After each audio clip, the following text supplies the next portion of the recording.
Emociones, comportamientos, sentimientos. El día a día, ¿cómo afrontarlo? Con nuestro psicólogo de cabecera, Alfonso Reina.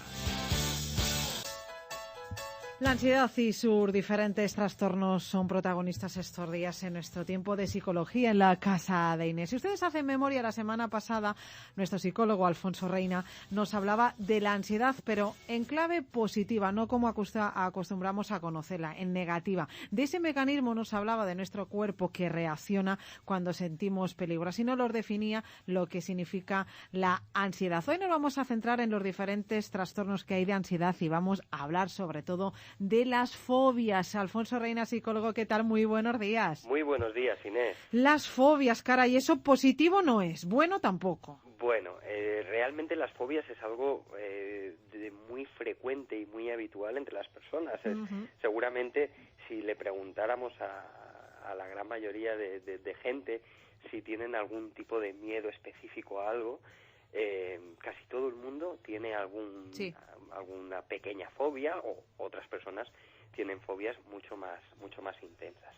Al final las fobias son miedos intensos a ciertas situaciones o a ciertos objetos o a ciertas circunstancias que generan un nivel de ansiedad muy intenso para la persona y lo vive como muy desagradable. Exactamente. Y eso hace que al final la persona tienda a evitar pues ese tipo de situaciones, o tienda a evitar ese tipo de objetos o cosas que son las que hacen o las que le producen ese miedo tan intenso.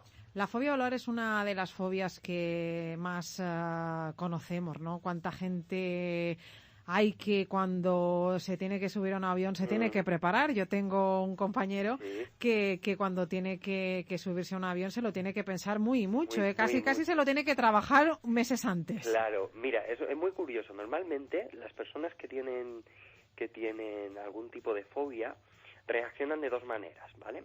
Una es mediante la huida, es decir, directamente no me enfrento a eso que me da miedo, ¿vale? Pues cuánta gente hay que, por ejemplo, evita coger un ascensor, o cuánta gente hay que evita el contacto con ciertos insectos o con ciertos animales, etcétera. Las cucarachas, ¿quién no tiene fobia a las cucarachas? O, por ejemplo, ¿quién no pues evita ese análisis de sangre por miedo a la sangre o miedo a las inyecciones? Entonces, una de las cosas que hace normalmente la gente es evitar ese tipo de situaciones. El otro tipo de respuesta que tiene la gente es: me enfrento a eso, pero me enfrento de una manera que lo termino pasando muy mal.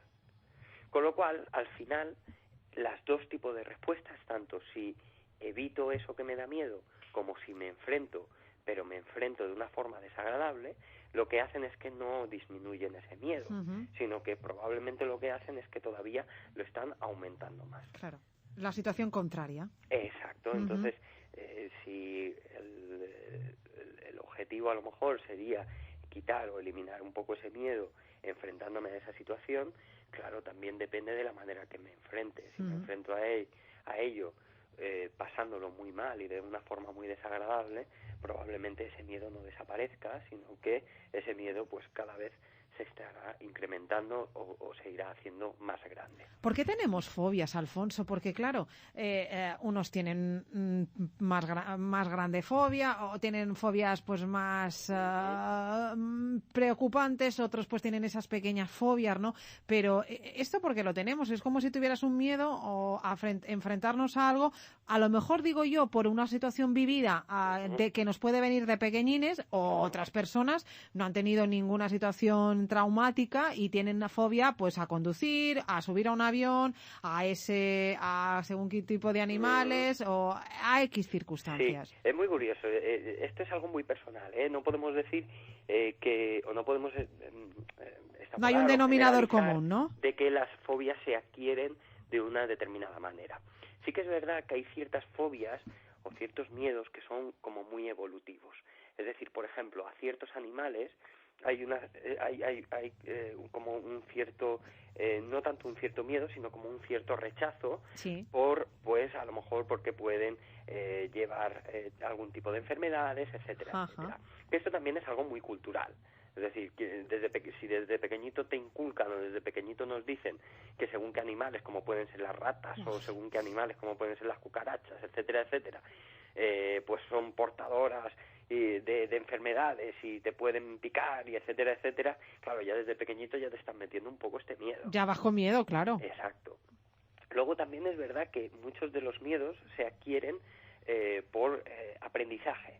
Y es, por ejemplo, pues todo aquello que he podido vivir a lo mejor en mi familia. Es muy curioso, gente papás o mamás que tienen miedo a según qué situaciones, pues a lo mejor es probable que ese miedo luego sea copiado por su descendencia. Se traslada. Exacto. Y luego otra parte importante de lo que tú decías en la adquisición de miedos son las diferentes experiencias. Es decir, hay mucha gente que, pues a lo mejor a lo largo de su vida no ha tenido, por así decirlo, miedos importantes, pero el tener algún tipo de experiencia negativa delante de una situación, por ejemplo, voy a poner un ejemplo muy claro, y esto suele pasar con la amaxofobia, que es el miedo a conducir. Entonces, muchas veces personas que tienen este tipo de fobia, de miedo a conducir, es porque también han podido vivir algún tipo de situación que les ha sido traumática o que ha hecho que pasara mucho miedo, y claro, ese miedo intenso pues hace que de alguna manera se generalice. Yo creo que es importante que la gente sepa que es muy normal o es muy común tener miedos. Las fobias, de todas maneras, claro, depende de cuál sea la fobia y lo que no es más que un miedo que puede ir increciendo, como tú muy bien nos dices, es algo que más que menos yo creo que salimos a la calle, vamos con un micro y preguntamos y todos tenemos miedo a algo. Claro, el tema está en que claro, la gente se podría preguntar, bueno, yo tengo miedo a X, ¿ya por eso tengo que ir al psicólogo o ir a la psicóloga? Ahí voy. Es decir, nosotros en psicología siempre tenemos un principio, nos basamos básicamente en aquello que, es decir, trabajamos o se trabaja o se intenta trabajar con aquello que está generando unas dificultades en las personas. Te voy a poner un ejemplo. Imagínate que yo tengo un miedo terrible a las serpientes. Yo puedo vivir tranquilamente teniendo este miedo a las serpientes porque no me encuentro una serpiente cada día. Claro. Pero imagínate que no vivo en Palma y viviera en Tailandia o viviera en la India o viviera en un sitio rural donde la presencia de serpientes fuera a diario. Como una hormiga que puedes encontrar. Exacto. Probablemente ahí sí que tendría un problema. Sí. Hay mucha gente que tiene, por ejemplo, fobias a los ascensores o miedo a los ascensores, pero viven en una planta baja y no requieren en su día a día a lo mejor tomar o coger un ascensor, con lo cual tampoco no les supone ningún tipo de dificultad. Es decir, las fobias es importante que se puedan trabajar cuando de alguna manera nos están afectando. Claro. Por ejemplo, lo que comentaba antes de el miedo a las inyecciones o miedo a las agujas, hombre, alguna que otra vez nos tenemos que hacer un análisis. Claro. Y además no solo, es decir, es adecuado también pues un poco para mantener esa salud y para saber, claro, pues para comprobar nuestra salud. Hombre, te tienen que operar, imagínense este diagnóstico médico, mire, usted tiene X, tenemos que pasar por el quirófano, hombre, tiene fobia a la aguja, tiene fobia al quirófano, pero es que no te queda otra, tienen que operar, pues hay que buscar un mecanismo para que aquella persona vaya tranquila dentro de lo nerviosa y dentro del miedo que ahí todos podemos tener y tenemos. Exacto, porque todos, no nos olvidemos que en esas situaciones o en según qué situaciones algún tipo de miedo tenemos. Claro. La diferencia entre una persona que tiene fobia y una persona que no es que ese nivel de ansiedad del que hablábamos la semana pasada es excesivo y el malestar que tiene esa persona es un malestar muy intenso. Alfonso, ¿se supera la fobia? No hablamos de esos pequeños miedos, sino de las personas diagnosticadas ya pues con una fobia a volar, con una fobia, como tú decías, agorafobia a conducir, etcétera, etcétera, etcétera. ¿Esto, bien trabajado, puede llegar a superar o hay personas que, a pesar del trabajo que realizan, de estar en manos de profesionales, oye, pues eso les ha conformado un poco pues otro estilo de vida? Claro. Mira, la verdad es que el trabajo con aquellas personas que tienen algún tipo de fobia es un trabajo normalmente muy gratificante. ¿Por qué? Porque son terapias, por así decirlo, ¿sí?, donde en un corto espacio de tiempo es fácil que haya mejorías.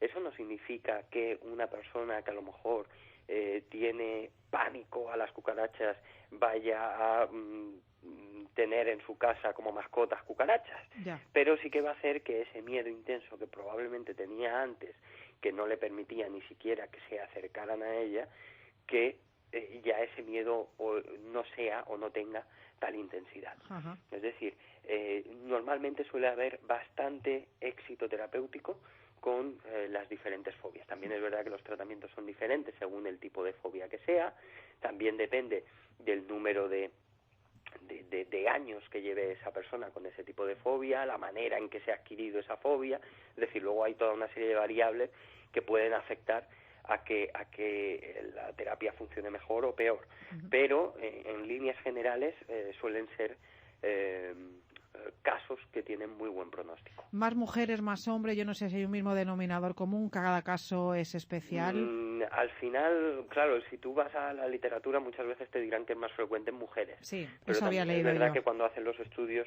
y si un hombre tiene miedo a algo se va a callar y no lo va a decir. Exactamente. Tantas veces hemos hablado, ¿no? De hombre, el hombre, ¿cómo va a llorar? ¿Cómo va a tener miedo a algo? ¿Qué va? El hombre tiene que ser fuerte. Con lo cual a mí tampoco estos estudios diferenciales entre hombres y mujeres no me convencen mucho. Las más comunes, las que los profesionales, en este caso vosotros en Reina Psicólogos, podéis abordar más en estos momentos. Mira, normalmente las fobias más frecuentes y normalmente las que suelen afectar más a la gente son las fobias a conducir. Sí. Suelen ser las fobias también a las inyecciones y a la sangre, suelen ser también muy, digo que frecuentes de que la gente venga al psicólogo por ello, porque hay gente, por ejemplo, que tiene fobia a según qué animales, pero directamente no acude al psicólogo o no. Ella cuando esas fobias se convierten en un problema. Exacto, claro. Por ejemplo, el miedo a volar también, y uno del que no hemos hablado, pero porque quizás necesitaríamos otro programa entero solo para hablar de ello, es el miedo a hablar en público. El miedo a hablar, cuando te empieza a sudar la mano, cuando empiezas que no te salen las palabras, a tiritar. Habrá que hablar algún día de ese pánico escénico, ¿no? Y uno de los miedos favoritos, no se puede considerar una fobia, pero bueno, sí que es un miedo favorito de muchos estudiantes, es el miedo a los exámenes. Bueno, eso lo hemos tenido todos, ¿eh? Ese miedo lo tenemos todos. Yo no sé si ese ya necesita tratamiento o no. Ahí lo que hace falta es estudiar y intentar no quedarte en blanco. Bueno, hay gente que lo pasa muy mal, ¿eh? También hay es cierto. Gente que lo pasa realmente mal y es un problema porque esa ansiedad no le permite a lo mejor dar brillantez en ese examen. Sí, no le permite poder demostrar todos los conocimientos que probablemente sí que tiene. Y entonces, cuando termina el examen es cuando es capaz de acordarse de todo lo que se sabía. Bueno, yo he conocido personas que les ha pasado eso, el quedarse en blanco y estaba preparado, que eso es un problema, y luego el otro caso, ¿no? El estar una semana enfermo previa, luego al final al examen pues sacarlo con nota, ¿no? Pero estar pues con náuseas y fiebres y demás pues semanas antes, y esto es lo peor que le puede pasar a uno cuando tiene un examen importante en su vida. Como ven, las fobias es un ámbito muy abierto, podríamos dedicar horas y horas a hablar de cada una de ellas. Nos quedamos pendientes de estas dos que comentaba, de hablar en público y luego de esta fobia que hay a los exámenes, tantos chicos que lo pasan francamente mal a la hora de ponerse delante de un examen, que hablaremos también. Sí, porque además dentro de poquito creo que los universitarios y universitarias ya les toca. Ya les toca ahora, en febrero exactamente, y luego ya el mes de junio. Bueno, pues como decíamos, señores, a lo largo de las próximas semanas, en clave positiva, no en clave negativa, hablamos de la ansiedad, de estos trastornos de ansiedad. Hay un montón y nosotros los vamos a ir analizando poco a poco en los próximos programas. Hoy hemos hablado de las fobias. Alfonso Reina, psicólogo, ¿dónde te localizan nuestros oyentes? Bueno, pues nos pueden localizar como siempre en Reina Psicólogos, que estamos en la avenida Gabriela Lomar número 1, en el entresuelo segundo A. Si tienen alguna consulta y quieren llamarnos, nos pueden llamar al 971-774-802 y pueden visitar nuestra página web donde verán nuestras instalaciones y todo lo que realizamos en www.reinapsicólogos.com. info@reinapsicólogos.com, correo electrónico 971774802, número de teléfono, y a través de su página web ahí lo clarifican absolutamente todo, los conocen un poquito más de cerca, www.reinapsicólogos.com. Alfonso, gracias, adiós. Muchas gracias, hasta luego.